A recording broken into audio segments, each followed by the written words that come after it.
Praise be to his holy name. I come to you today and beginning tomorrow, the 24th, Sunday, is Prunes. P-U-R-I-M. And it contains and will continue for 2 days until Monday, the 25th of this month. So tomorrow and Monday is the celebration of Prunes. And let me, for everybody that knows the story of Prunes,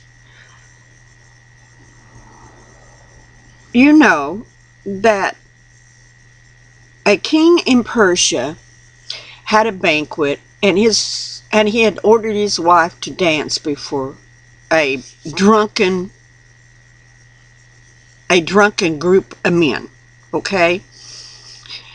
And she refused. She didn't want to humiliate herself in front of all of these guests and things, and so he removed her out of being a wife, and so they went on a search for another wife for him, because he removed the first one because of the other men there saying, well, if you let her get by with it, then our wives can do the same to us. So he got rid of her, and he went on to look for another wife. Well, it happened to be that Esther had found favor with his king by the hand of God, really, that she would go before him on a day that she was not called for, and even a queen could be killed. If you showed up in the court without being summoned, he could kill you. But instead, he extended the staff, the king's scepter, out to her, and she touched it, and she got to come in, and it got to be where she gave a dinner and invited Haman, the man that hated her uncle and hated all Jews and wanted them destroyed, and had arranged to get them all destroyed, you know. And in the end result, we know that through the things that happened, and go read Esther. It's a good story. It's a good love story also. And it's a good love story how God loved his people, the Jews, and how he preserved them for his glory and righteousness. But anyway, after all was said and done, everything that Haman had thought about doing to Mordecai and the Jews come right back upon his head. And the scalpel that he had built for Mordecai, he hung on, and his sons. So please go read the story. But Prunes, the Feast of Prunes was installed in Esther. And I'm going to read chapter 9, beginning with verse 20. And Mordecai wrote these things and set letters unto all the Jews that were of the province of the king Ahasuerus, both near and far, to establish this among them, that they should keep the 14th day of the month of Adar, A-D-A-R, that's a Hebrew month. I mean, Hebrew months have different names than our calendar does. And the 15th day of the same year. As the days were in, the Jews rested from their enemies, and the month which was turned unto them from sorrow to joy, from mourning unto a good day, that they should take them days of fasting and joy, of sending portions one to another and gifts to the poor. And the Jews undertook to do as they had begun, and as Mordecai had written to them, because Haman, the son of Hammedata, the Agag. And you can see why God was angry with Saul, because he did not do what God said when he said to destroy all the Agags, to destroy every last seed, that not one seed was alive. But because of Saul, one seed was left alive, because the queen of that king of the Agags back then escaped, and she was pregnant, and she started, through this disobedience, that generation started again. That group of people started again.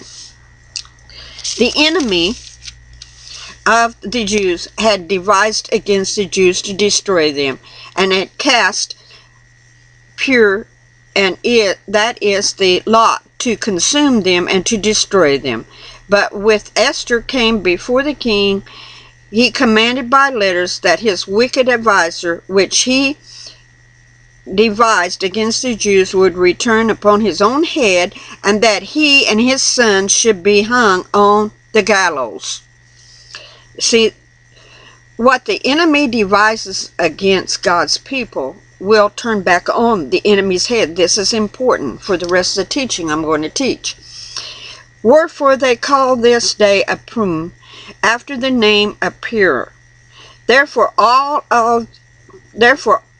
the words of the letter of that which they had seen concerning this matter which had come unto them, the Jews obeyed, and took upon them and upon their seed, and upon all such as journey themselves unto them, so as it should not fall, that they would keep these 2 days according to their writings, according to their appointment time every year, and that these days should be remembered and kept throughout every generation. This is another thing that was commanded, to keep every generation, every family, every province, every city, that these days of Purim should not fall from among the Jews, nor the memorial of them perished from their seed. Then Esther the queen, the daughter of Abihail, and Mordecai the Jew, wrote with all authority to confirm this second letter of Purim, and he sent the letter unto all the Jews to the 127 provinces of the kingdom of Ahasuerus, with words of peace and truth, to confirm this day of Purim in this time appointed, according to the Mordecai the Jew and Esther the queen had enjoyed them, and as they had decreed for themselves and for their seed the matter of the feasting and the city, and the decree of Easter confirmed this matter of Purim, and it was written in the book. So we know tomorrow and the next day is the memorial and the feast of Purim, of what God did to deliver the Jews from being totally slaughtered and wiped off the face of the earth. And as I was reading and studying,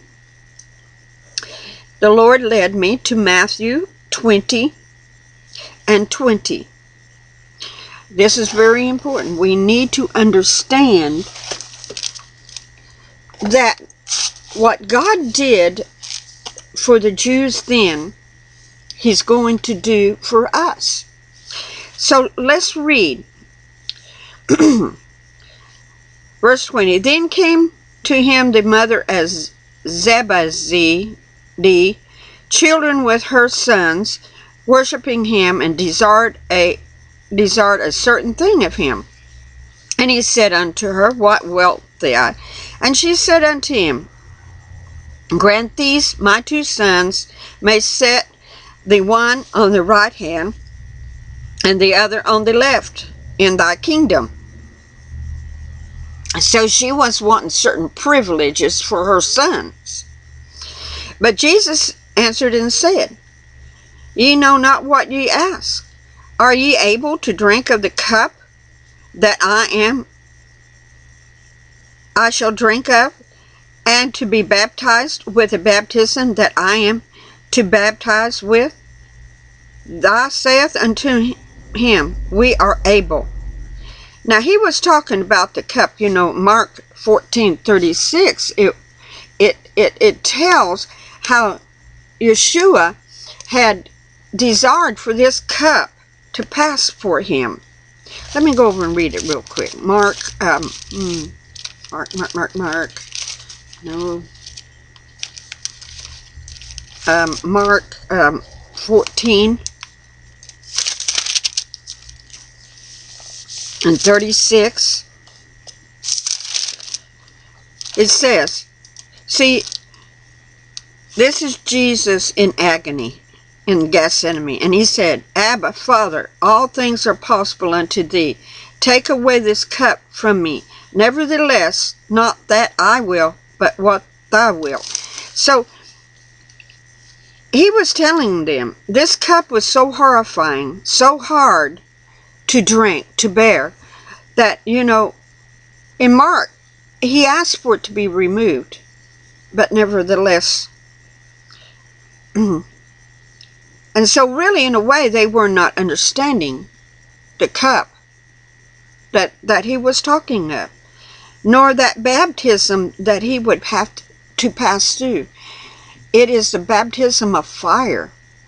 It wasn't talking about regular water. It was talking about that baptism when he would die on the cross and go down to hell for 3 days and 3 nights. It was a baptism of fire, walking through the fire. And they, not really understanding, so we are able. And then Yeshua said unto them, Ye shall drink of my cup. You know what? Indeed, they drunk of that cup. And be baptized with the baptism that I am baptized with. He was telling them, you're going to drink of this cup. And you're going to be baptized with the baptism of fire before you die. But to set on my right hand and on my left hand, it is not mine to give, but it shall be given to them for whom it is prepared of my Father. Let's go over to Acts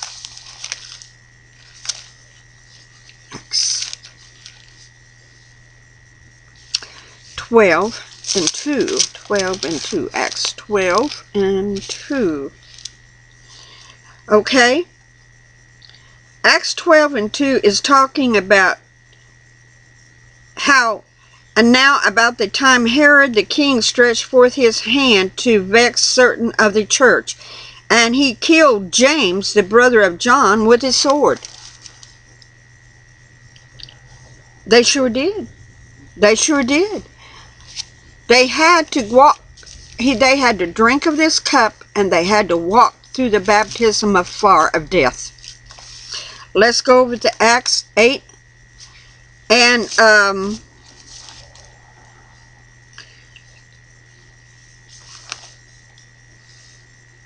Acts 8 and let's go up here to verse 12. Therefore, brethren, we are debtors not to the flesh, to live after the flesh.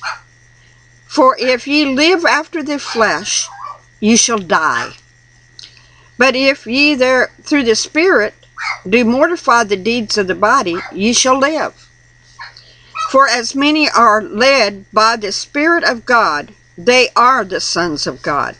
For ye have not received the spirit of bondage again to fear, but ye have received the Spirit of adoption, whereby we cry, Abba, Father.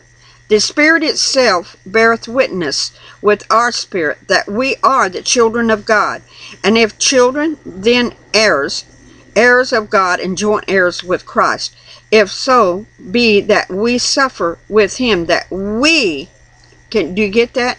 If so be that we suffer with him, that we may be able to glorify together.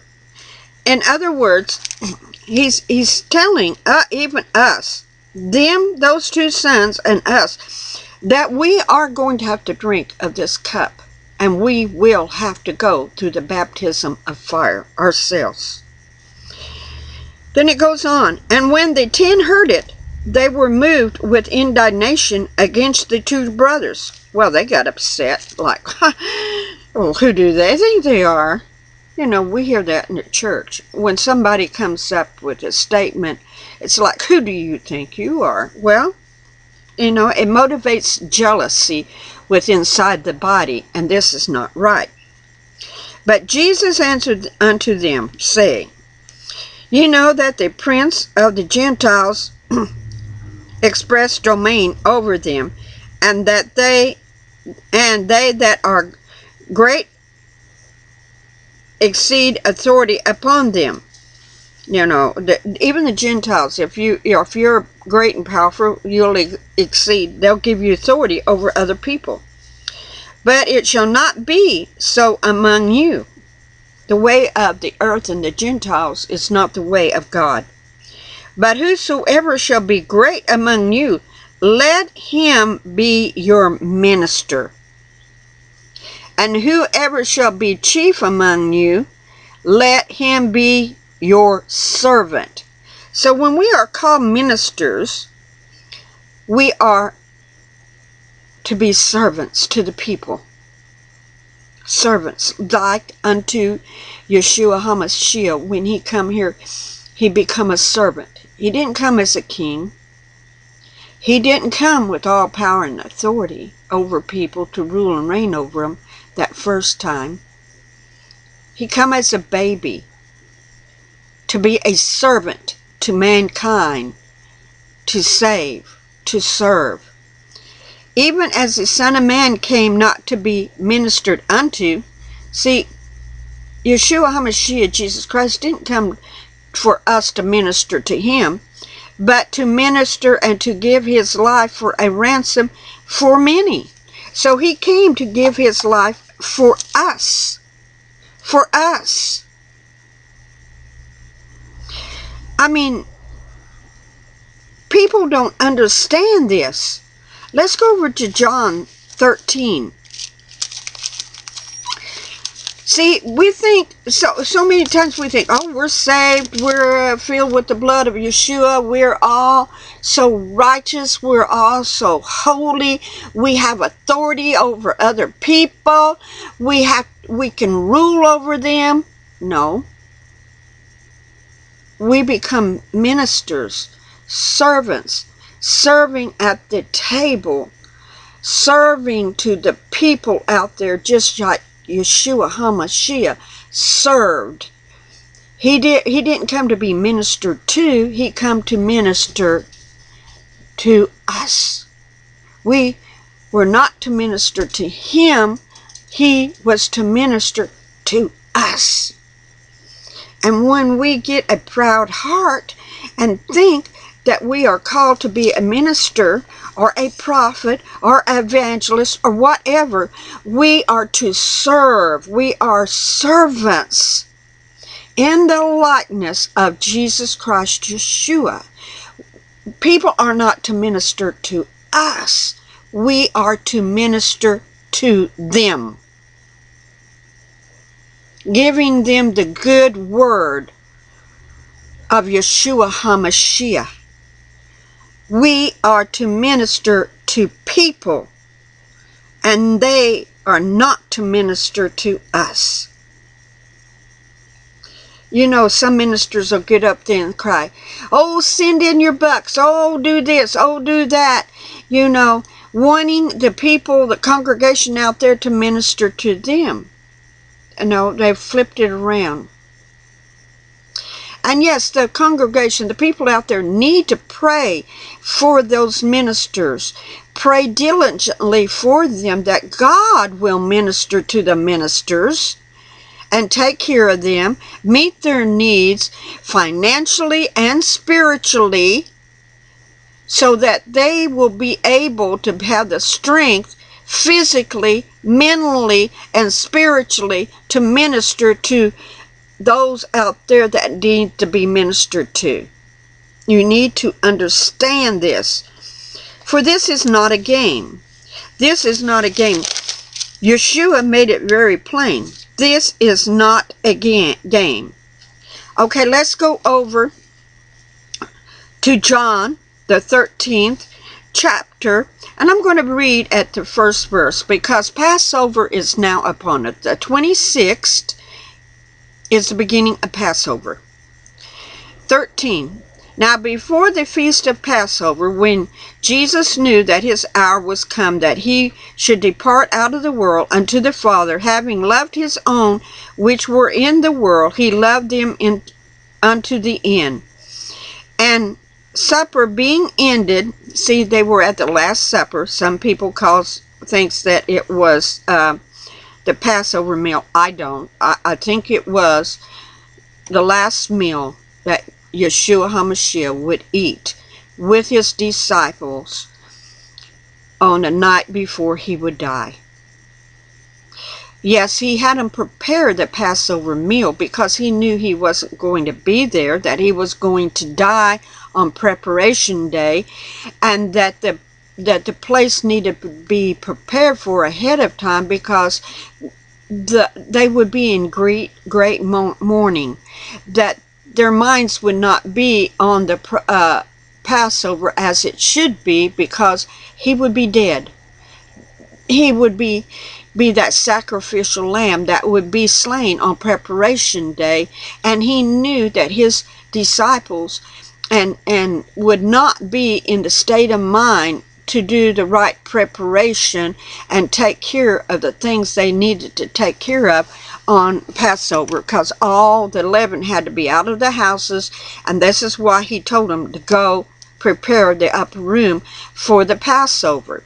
And the Passover night, the night before Passover, was that meal that they had, and that was part of the deal. They had this meal, and they made sure all of the leaven is taken out of the house, and there is a little bit of leaven that will be found, and they will take that leaven out of the house and they will burn it that night.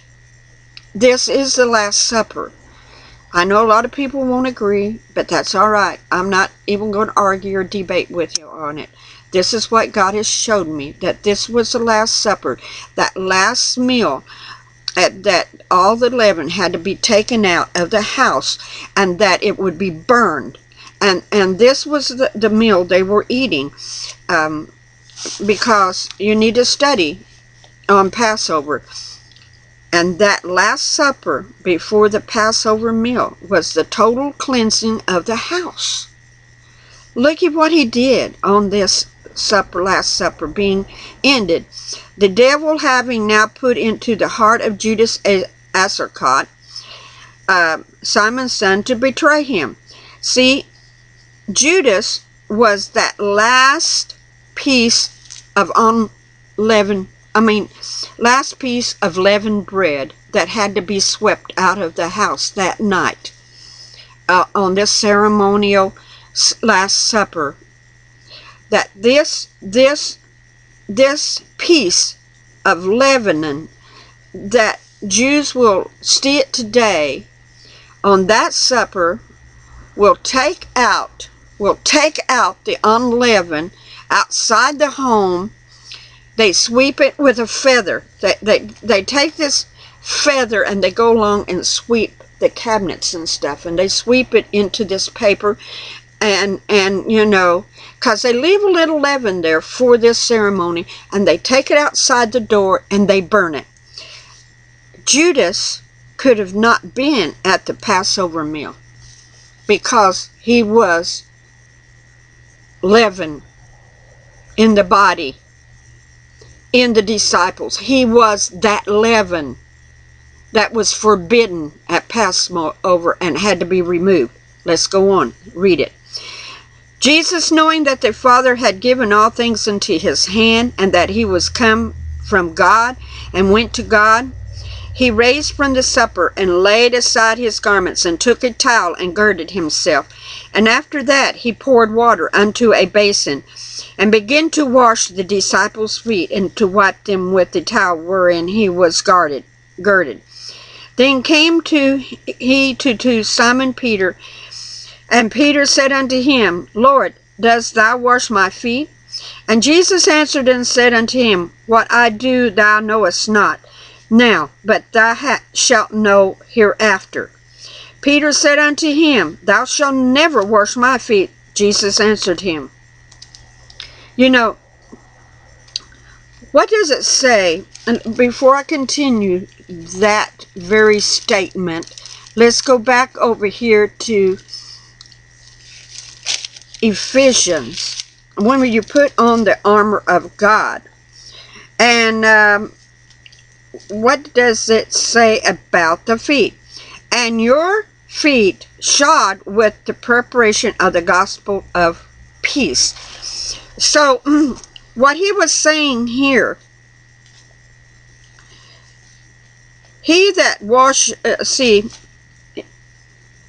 what I do, then cameth to Simon, and the Lord, dost thou wash my feet? And Jesus answered and said unto him, What I do thou knowest not now, but thou shalt know therefore.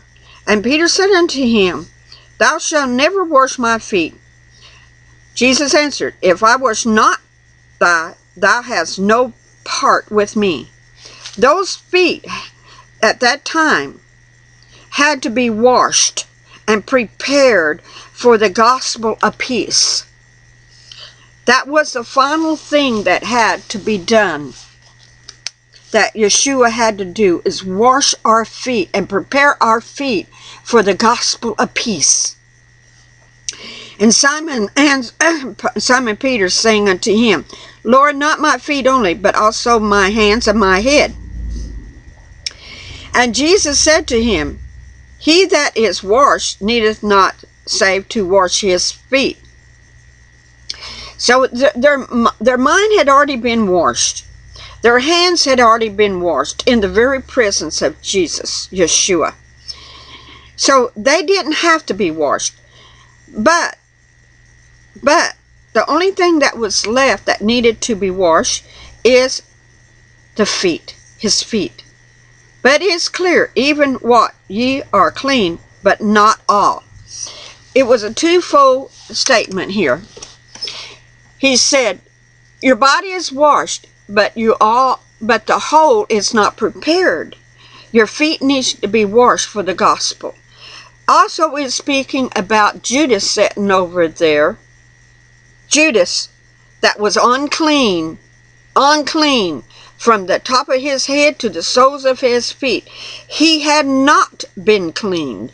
He had not received the gospel of Jesus Christ, even though he walked with him.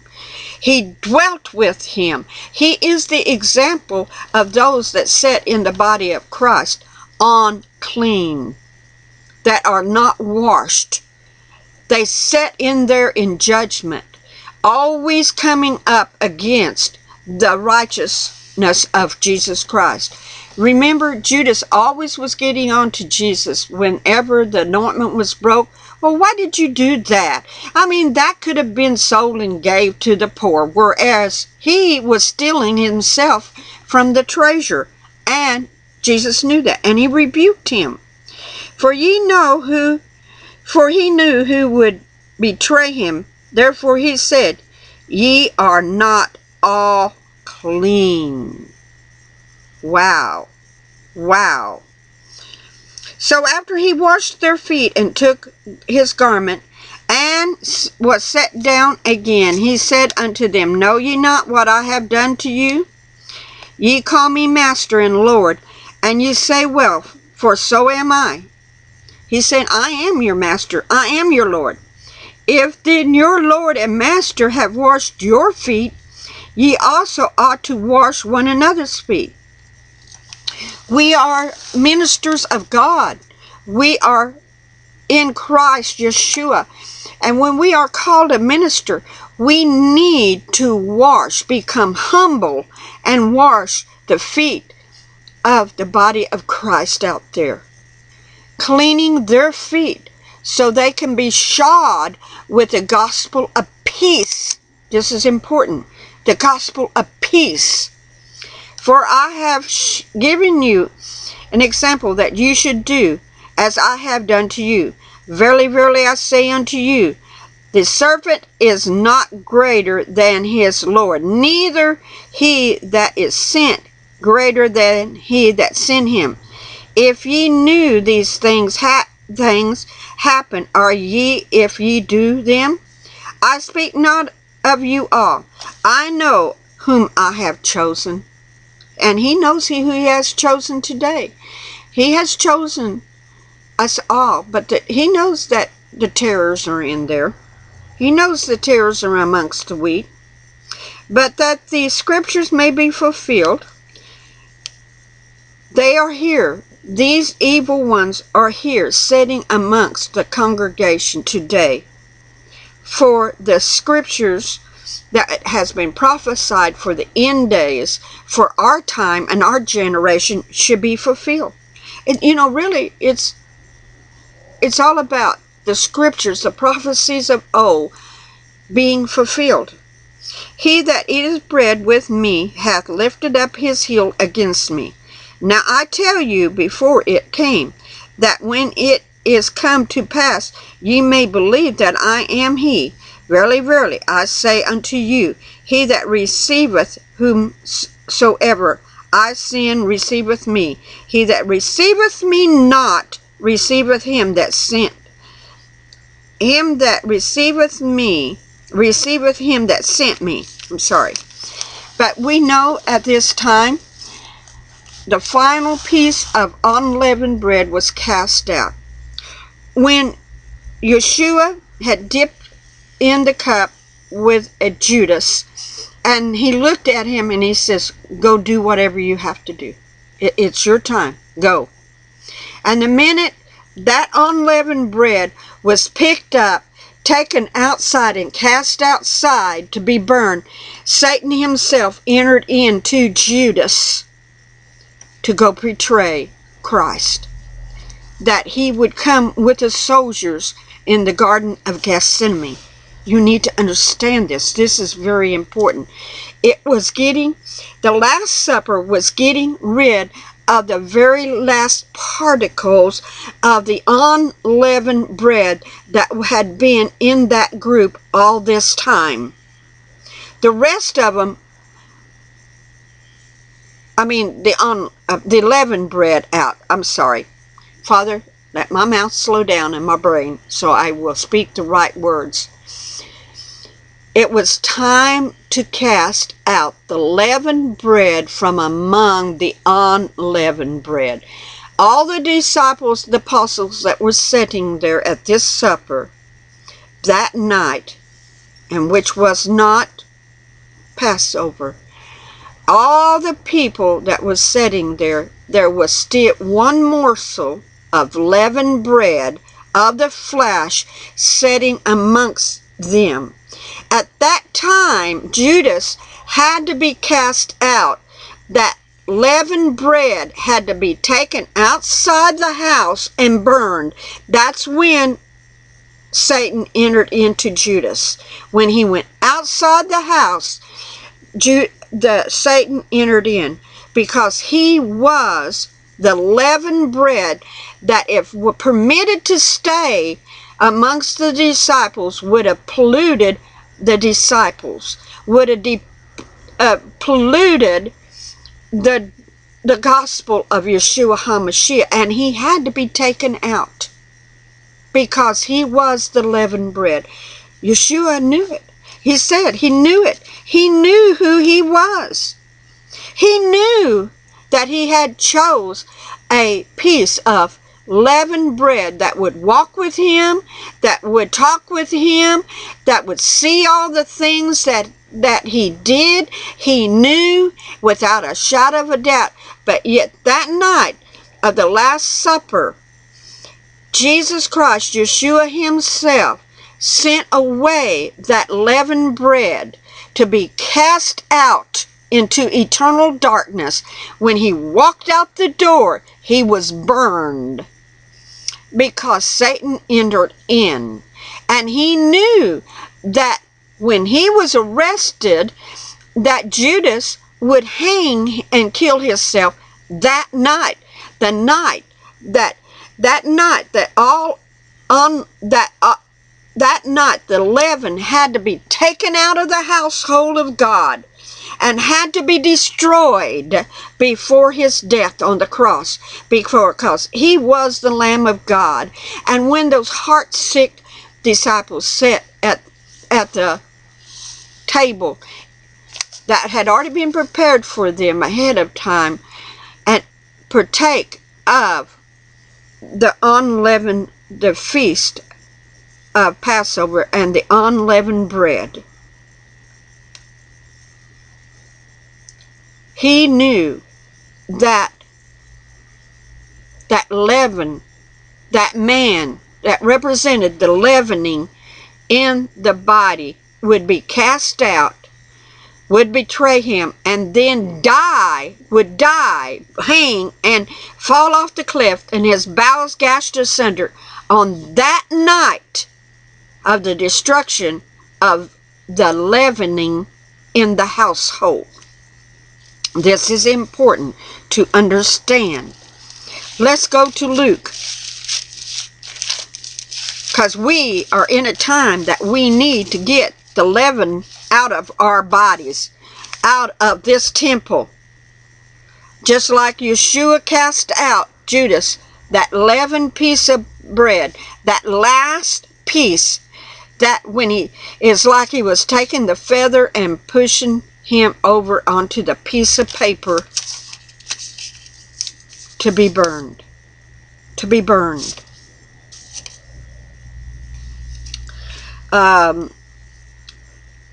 22:24, it says, "And there was also a strife among them, which of men should be accounted the greatest. And he said unto them, the kingdom of the Galileans..." Oh, I'm sorry, I've already read that.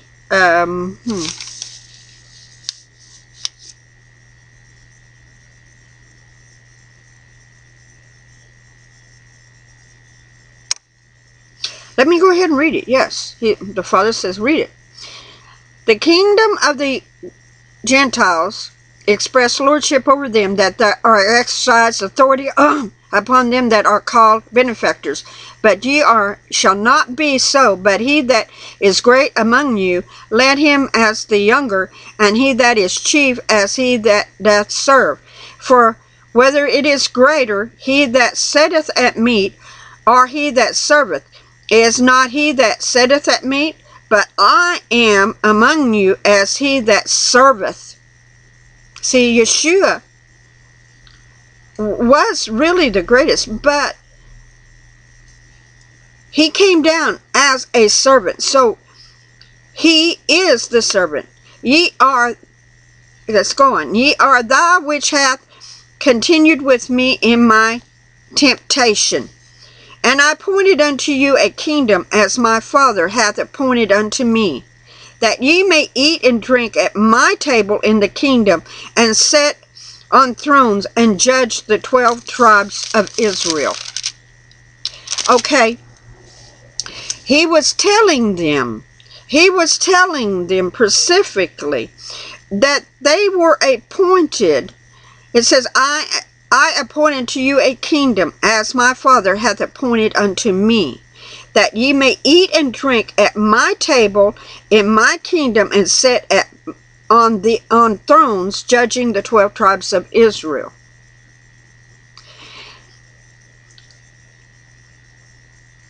Judas had to be, the leavened bread had to be cast out, so that this blessing could come on the rest of the disciples, who was the unleavened bread, the unleavening bread. Let's go over here to Philip. Okay. Let me find...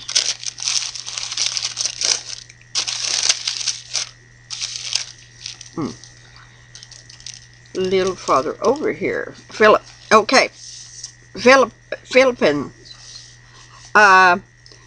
2, And let's go 4-11. It says, "Look not every man on his own things, but every man also on the things of others." In other words, don't look upon your things and yourself and with pride, that you have so much, but look unto others. "Let this mind be in you, which was also in Christ, who being in the form of God, thought it not a robbery to be equal with God, but made himself of no reputation, took upon him the form of a servant." Do you understand? This whole message is telling you. "Was made in the likeness of man, and being formed and in fashion as a man, he humbled himself, and become obedient unto death, even the death of the cross. Wherefore God also hath highly esteemed him, gave him a name which is above every name, because he obeyed his Father, that at the name of Jesus every knee shall bow, of things in heaven, and things on earth, and things under the earth, and that every tongue shall confess that Jesus Christ is Lord, to the glory of God." Hallelujah, amen, and amen. Let's go over here to 2 Corinthians and read 13, 1-13, and I will close with this. "Though I speak with tongues of men and of angels, and have not charity," love, "I am become a sounding brass or a tinkling cymbal. And though I have gifts of prophecy, and to understand all mysteries and all knowledge, and though I have all faith, so that I could remove mountains, and have no charity," no love, "I am nothing. And though I bestow all my goods to feed the poor." That's what we are told to do. That's one of the commandments. We are to feed and take care of the poor and the widows. "And though I give my body to be burned, and have not charity, love, it profiteth me nothing." Those of you that cannot love your enemies, that pray hate and curses upon them, do you understand what I'm reading? You are not of Christ. Charity suffers long. No matter what they're saying against you, know what they're doing against you, but love suffers long. Is kind, even when your enemies come up against you. Charity envious not. You never envy anything that the other person has.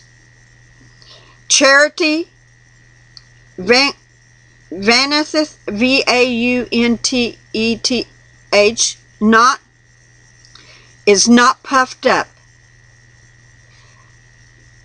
Anyone that says they're a minister of God and they're puffed up with their pride, they think that people owe them instead of them owing the body. If they live in hate and cursing and praying curses, they are not living in love, and everything they're doing is in vain. Everything. Doth not behave itself unseemly. Praying curses and stuff on people is unseemly. It's horrifying. Seeking not her own, is not easily provoked, thinketh no evil. When you hate people and you pray for their death, you are thinking evil. Rejoice not in iniquity, but rejoice in truth. Beareth all things, believeth all things, hopeth all things, endureth all things. Charity never faileth. But whether there be prophecy, they shall fail. Whether they be tongues, they shall cease. Whether there be knowledge, it shall vanish. So all those tongue-talking prophets that think that you're above other people, you are not. Because all your prophecies shall fail. Your tongues will cease. And whether you think or you do know knowledge, it shall vanish away. It will become of nothing. For we know in part, and we prophesy in part. And I have always said, it's like looking through a glass dimly. And even though you scratch it away, try to see more, it's very dimly. We can only know in part. We can't know it all. Our minds cannot even perceive it all. But when that which is perfect is come, then that which is in part shall be done away with. There is coming a time when Yeshua HaMashiach descends upon this earth. We shall know. We shall know, for that in part will be passed away. When I was a child, I spoke as a child. I understood as a child. I thought as a child. But when I become a man, I put away childish things. We are no longer childish. We need to stand and become into the righteousness and the holiness of Yeshua, repenting and filling ourselves with the love that goes beyond understanding. For now we see through a glass darkly, but then face to face. Hallelujah. Now I know in part, but then shall I know even as also I am known. Hallelujah, hallelujah. And now abideth faith, hope, charity. Thus three. Faith in Yeshua, hope in his coming, and charity, love for all. Love for all mankind, enemies and alike.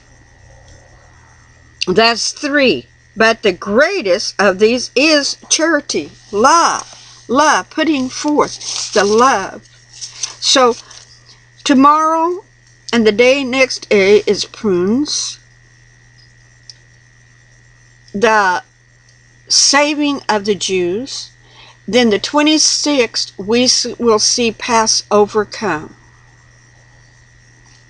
The holiness, the righteousness.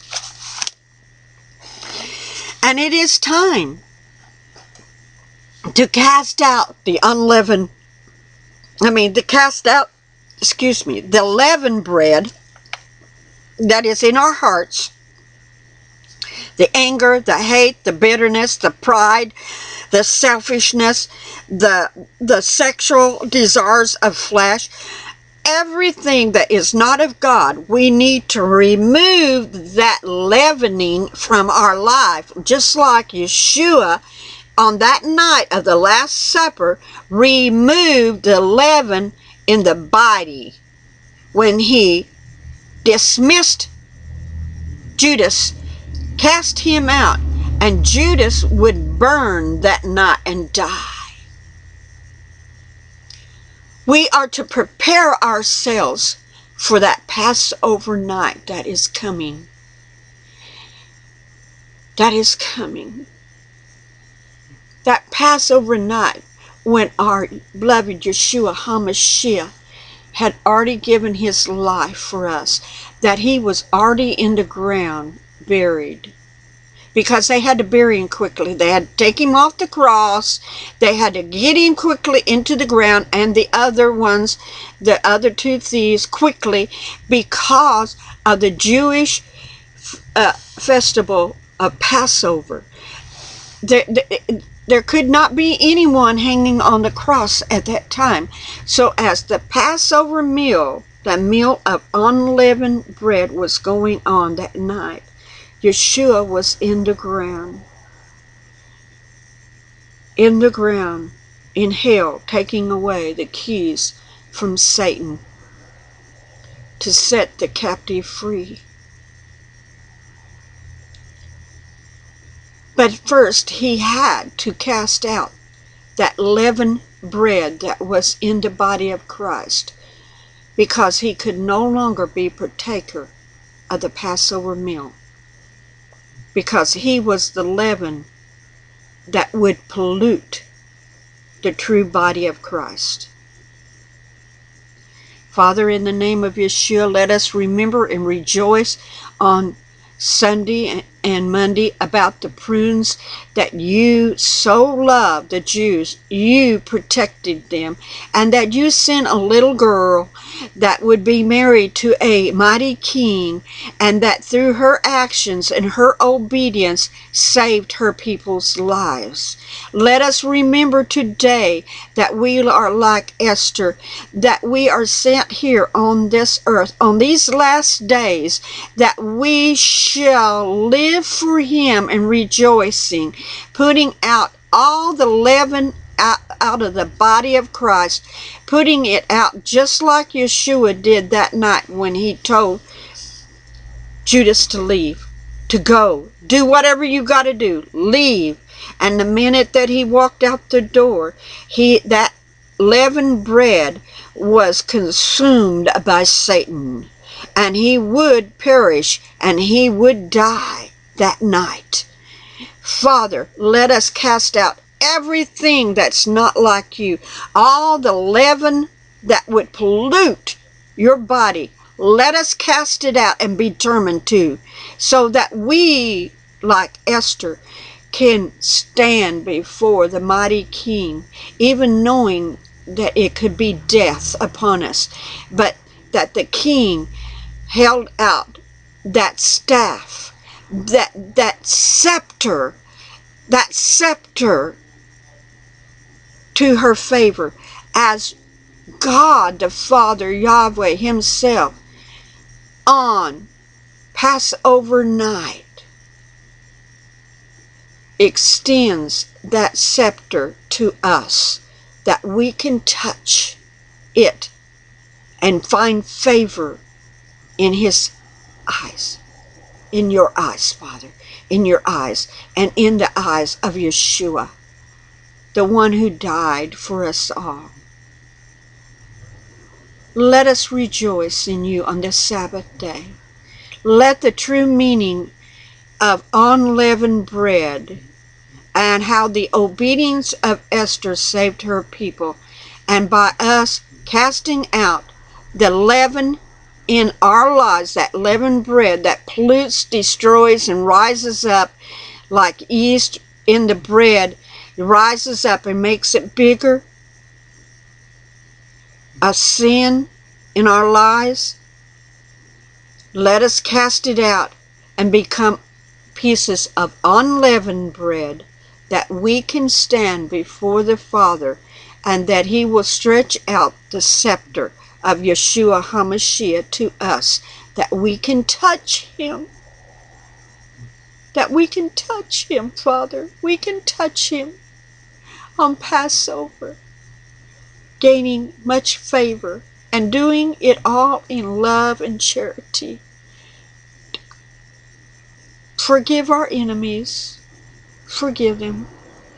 Those that persecute us and talk against us, forgive them, so that we will find favor with you through your scepter that you pass down to us, your Son, in whom you are well pleased. Let us be well pleased through him. In the name of Yeshua HaMashiach.